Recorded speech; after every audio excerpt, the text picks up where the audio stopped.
Hello friends, welcome to सफलता मंत्र। आज सुबह की क्लास में एक बार फिर से आप सभी लोगों का बहुत बहुत स्वागत है। सबसे पहले आपको बता दें दोस्तों, कल शाम को हमारी लाइव क्लास नहीं हो पाई थी, लेकिन आज से आपकी इस लगातार लाइव क्लास जैसे पहले चलती थी वैसे ही शाम को 6:30 बजे चलती रहेगी। आज सुबह की क्लास में आपको संविधान से रिलेटेड बहुत ही महत्वपूर्ण वन लाइनर क्वेश्चंस कराए जाएंगे। इसके पहले हमने आपको संपूर्ण संविधान हैंड रिटन नोट्स के माध्यम से पढ़ा दिया था, जिसमें आपके लगभग लगभग सभी टॉपिक कवर करा दिए गए थे।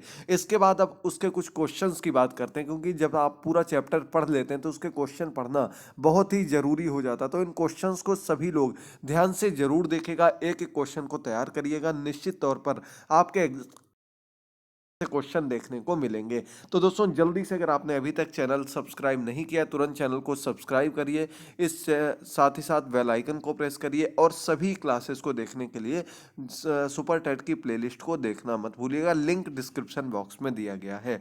चलिए बढ़ते हम लोग पहले क्वेश्चन से। तो दोस्तों, पहला क्वेश्चन आपके सामने है, किस अधिनियम द्वारा भारत में प्रांतों को स्वायत्तता प्रदान की गई।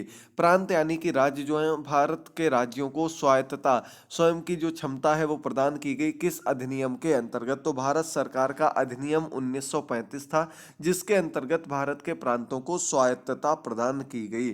चलिए बढ़ते हैं क्वेश्चन नंबर सेकंड पर। शासन की एकात्मक पद्धति का लाभ क्या है। शासन की एकात्मक पद्धति का लाभ क्या होता है। एकात्मक पद्धति यानी कि सब कुछ, पूरा राज्य, पूरे सभी राज्य देश के साथ मिलकर के, केंद्र के साथ मिलकर के चलेंगे। इसका क्या उद्देश्य है।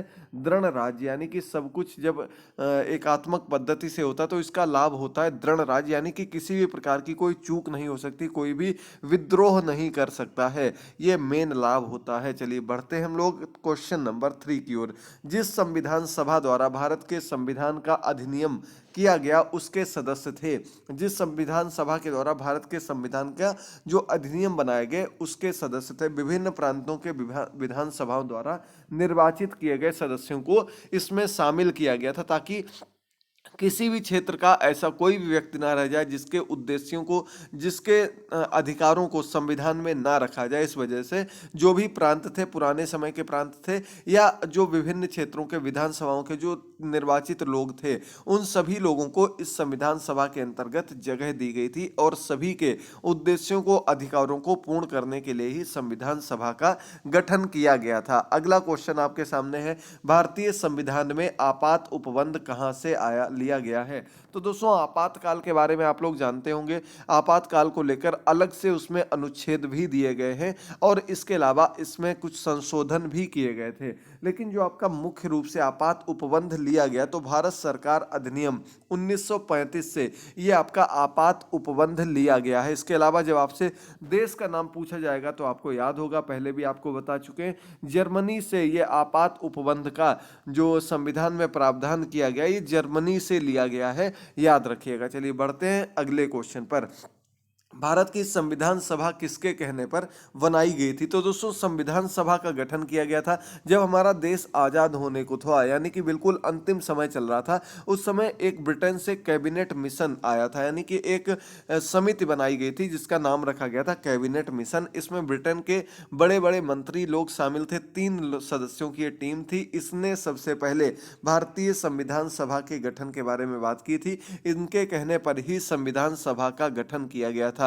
लगभग 1946, 45-46 के आसपास कैबिनेट मिशन भारत में आया था, जिसके बाद उसने पूरी रणनीति बनाई थी कि किस आधार पर भारत को स्वतंत्र करना है। ये सब कुछ इसके अंतर्गत ही किया गया था। अगला क्वेश्चन आपके सामने, भारत का संविधान सभा का अध्यक्ष कौन था।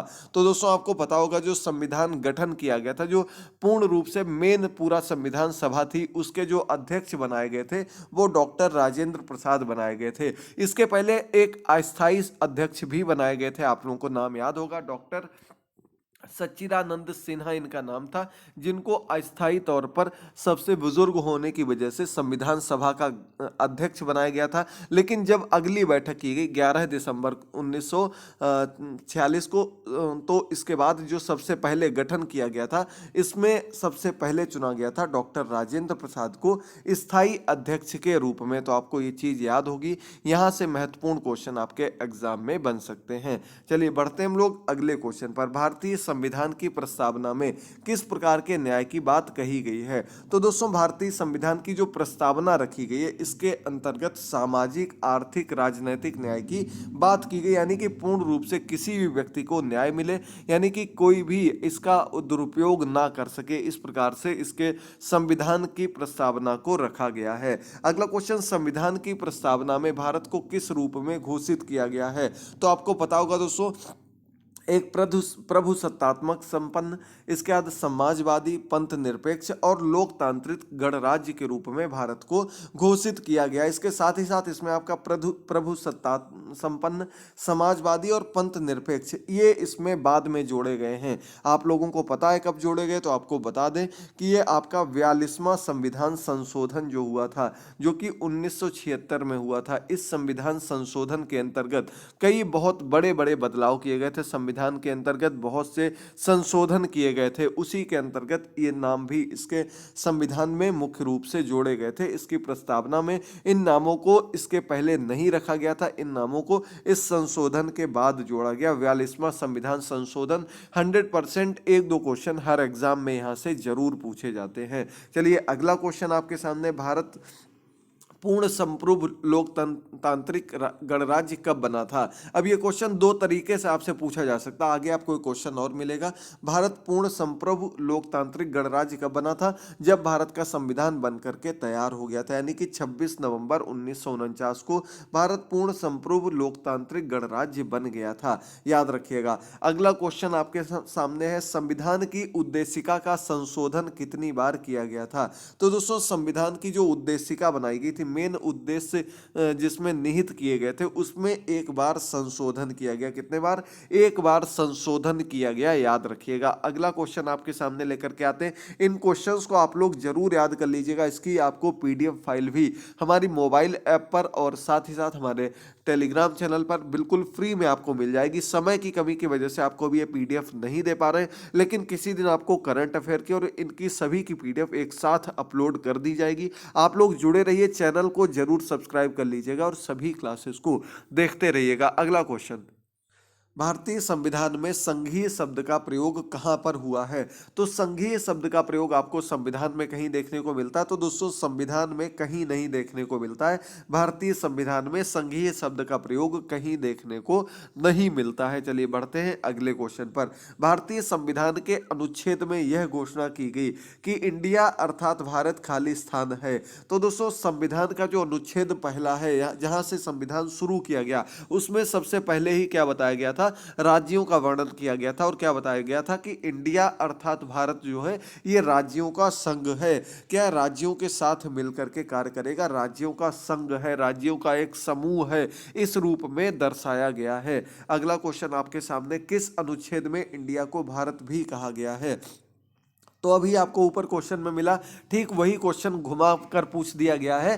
पहले अनुच्छेद में ही इंडिया को भारत के तौर पर बताया गया और भारत को राज्यों का संघ भी बताया गया है अनुच्छेद नंबर 1 के अंतर्गत। ये आपको सभी भाग भी हम अपनी क्लास में बता चुके हैं।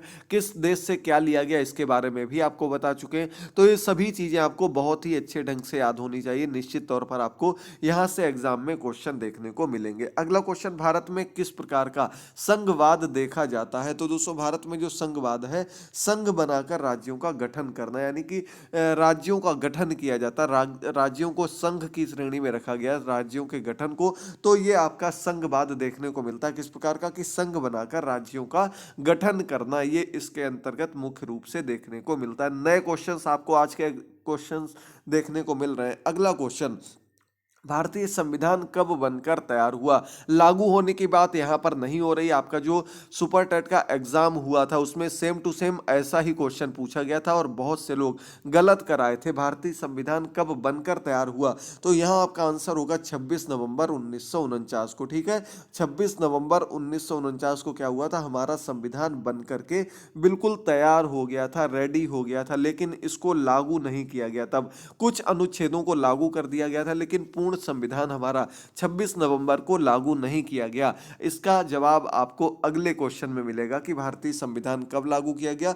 26 जनवरी 1950 को गणतंत्र दिवस, रिपब्लिक डे को हमारा जो संविधान था उसे लागू किया गया था। ये पुरानी एक कह सकते हैं हम लोग जब शपथ ली गई थी तो 26 जनवरी का दिन ही रखा गया था। इस वजह से संविधान को लागू करने का दिन भी 26 जनवरी ही रखा गया, जबकि 26 नवंबर को संविधान बन करके तैयार हो गया था। तो ये यहाँ पर आपका एक क्वेश्चन बढ़ जाता है और दोनों ही कंफ्यूज करने वाले क्वेश्चन है, इनको जरूर ध्यान से देखिएगा। अब एक क्वेश्चन का आंसर आप लोगों को कमेंट बॉक्स में देना। इसके बाद अगले क्वेश्चन पर हम लोग बढ़ेंगे कि लघु संविधान के रूप में किस संशोधन को जाना जाता है। हम आपको बता चुके हैं, उम्मीद करते हैं आप लोग आंसर जरूर करेंगे। लघु संविधान के रूप में किस संविधान संशोधन को जाना जाता है? अधिक से अधिक संख्या में आंसर जरूर करिएगा, बहुत ही महत्वपूर्ण क्वेश्चन है, आपके एग्जाम में निश्चित तौर पर ये क्वेश्चन पूछा जा सकता है। अगला क्वेश्चन आपके सामने, भारतीय संविधान की रचना के समय संविधान सभा का संवैधानिक सलाहकार कौन था? तो वीएन राव। दोस्तों वीएन राव का नाम हम आपको पहले भी बता चुके हैं। संविधान सभा में मुख्य भूमिका थी, संविधान के गठन में मुख्य भूमिका थी और संवैधानिक सलाहकार के रूप में इनकी मुख्य भूमिका देखने को मिली थी। साथ ही साथ अलग अलग देशों से जो भी लेना था उसमें भी मुख्य रूप से इनकी भूमिका थी। अलग अलग देशों के संविधानों को समझना, वहां पर जाकर के उनका अध्ययन करना, है सब कुछ इनकी अध्यक्षता में, इनकी समिति के द्वारा ही किया गया था। अगला क्वेश्चन आपके सामने है, सरकार की किस प्रणाली में द्विसंसद पद्धति एक अनिवार्य लक्षण है? तो दोस्तों संघीय प्रणाली के अंतर्गत द्विसंसद पद्धति जो है वो एक अनिवार्य लक्षण है। द्विसंसद पद्धति आपको पता होगी, एक आपका जो उच्च सदन है, एक निम्न सदन है, लोकसभा में यहाँ पर बताया गया है कि संघीय प्रणाली के अंतर्गत द्विसदन पद्धति को अनिवार्य बताया गया है, याद रखिएगा। अगला क्वेश्चन आपके सामने है, भारत एक कैसा राज्य है? तो आपको पता होगा हमारा देश जो है लोकतांत्रिक देश है, प्रजातांत्रिक देश है, यानी कि यहाँ पर डेमोक्रेसी है, यहाँ पर किसी भी प्रकार का वंशवाद नहीं है, राजा रानी प्रथा नहीं है, बल्कि लोकतंत्र है। कोई भी व्यक्ति चुनाव लड़ने के लिए अपना आवेदन कर सकता है और वो चुनाव लड़ सकता है। अगला क्वेश्चन, भारत में एकल नागरिकता की अवधारणा कहाँ से ली गई? तो दोस्तों एकल नागरिकता जो भारत में ली गई है ये इंग्लैंड से ली गई है। कहाँ से ली गई? इंग्लैंड से भारत में एकल नागरिकता की अवधारणा को, यानी कि सिंगल जो आपके कह सकते हैं नागरिकता मिलती है, एक ही जगह की नागरिकता रखने को इंग्लैंड से जोड़ा गया हमारे संविधान में। अगला क्वेश्चन है, संविधान का कौन सा भाग नागरिकता के प्रावधानों से संबंधित है? भाग 2 जो है वो संविधान के नागरिक की नागरिकता से और इससे जुड़े हुए अधिकारों से संबंधित है। भाग 2 संविधान का भाग नंबर 2 याद रखिएगा। अगला क्वेश्चन, भारतीय संविधान में भारतीय महासंघ की योजना किसके संविधान से ली गई है? भारतीय महासंघ की योजना जो ली गई दोस्तों ये आपके कनाडा से ली गई है, याद रखिएगा। कनाडा से भारतीय महासंघ की योजना को सम्मिलित किया गया है। अगला क्वेश्चन आपके सामने है, भारत के संविधान का निर्माता किसको कहा जाता है? आज का अंतिम क्वेश्चन है। अगर आपको क्लास पसंद आई हो तो दोस्तों लाइक करिएगा, कमेंट बॉक्स में कमेंट करके जरूर बताइएगा। ऐसे ही आपके फिजिक्स केमिस्ट्री के क्वेश्चंस भी तैयार किए जा रहे हैं, अन्य सब्जेक्ट के क्वेश्चंस भी आपको पूरी तैयारी के लिए देखने को मिलेंगे। बस इनको अच्छे से समझिएगा, क्लास को जरूर देखते रहिएगा। आगे आपकी लगातार धमाकेदार तैयारी चल रही है। 6:30 बजे की लाइव क्लास में भी जरूर जुड़िएगा। भारत के संविधान का निर्माता किसे माना जाता है? तो दोस्तों वी.आर. अंबेडकर को भारत के संविधान का निर्माता माना जाता है। यहाँ पर आपका आंसर हो जाएगा डॉक्टर भीमराव अंबेडकर, याद कर लीजिएगा। तो आज की क्लास के क्वेश्चंस कंप्लीट होते। ऐसे ही अपनी तैयारी बनाए रखने के लिए चैनल को सब्सक्राइब करिएगा, टेलीग्राम पर जुड़िएगा और हमारी मोबाइल ऐप को जरूर इंस्टॉल कर लीजिएगा। थैंक यू दोस्तों, गुड बाय, टेक केयर।